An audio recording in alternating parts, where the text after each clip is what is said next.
Today I have a lab environment running on my laptop. We're going to demonstrate how latency affects throughput on a network, on an IP network.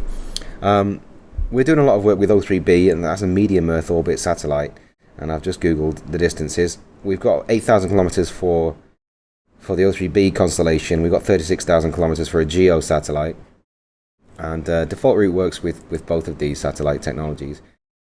But for the sake of this demonstration, we're going to show throughputs for a GEO satellite and a MEO satellite. Now, this basic diagram, and it is super basic, just shows how I've set up the lab. The simulated O3b is a Ubuntu Linux router with, virtual machine with two network interfaces, and we're simulating the latency to create a round trip time of around about 140 milliseconds or so.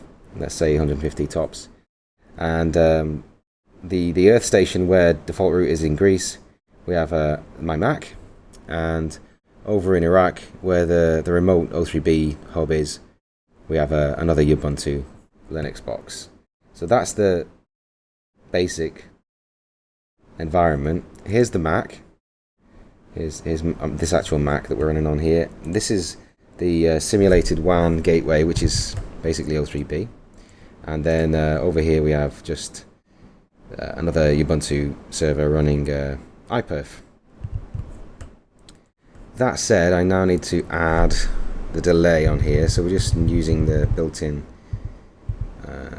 TC. So I'm going to create a latency using this of 650 milliseconds. So this is for GEO. So we'll create a 650 millisecond delay by adding 325 to each network interface.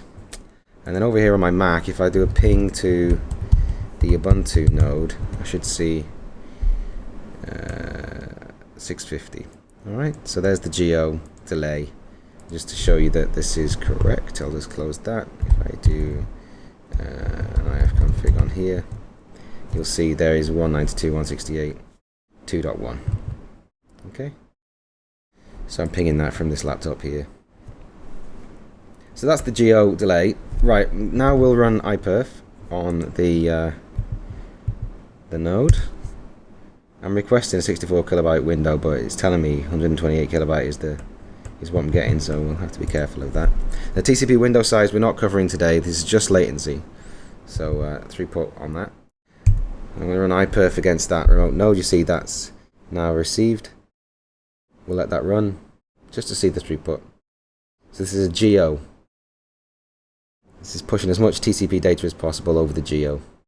So we're getting a transfer of so many kilobytes, 896, and a bandwidth of 663 kilobits per second. So that's the GEO with the 650 millisecond round trip time. So I want to change this now so it uses the O3b delays. I'll just change this to 150 milliseconds. Now this is slightly more than the O3b is giving us, and I can pull up a graph to show that in a short while. We're seeing about 142, 143 milliseconds in Iraq there. But just for demonstration, we'll create a round trip delay of 150 just to prove that. Let's just do a ping. There we go. So it's stabilizing around 151, 152. That's okay. So 151 milliseconds, we'll cope with that.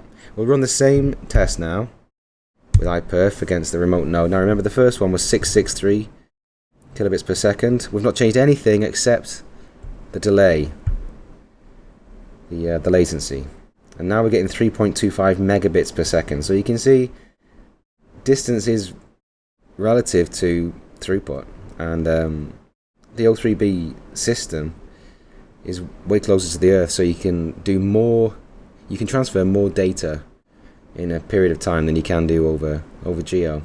And obviously, if the delay is reduced completely, and if I delete these delays, which I would have done in the past, there we go, let's get rid of that, then you'll see that the throughput is greatly improved. So this is without any delay whatsoever. This is almost like this is just within the Mac, just within its Mac itself in the virtual environment.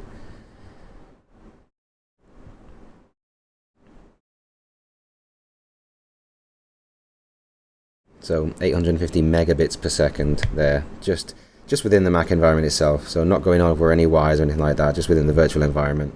That's the throughput you get.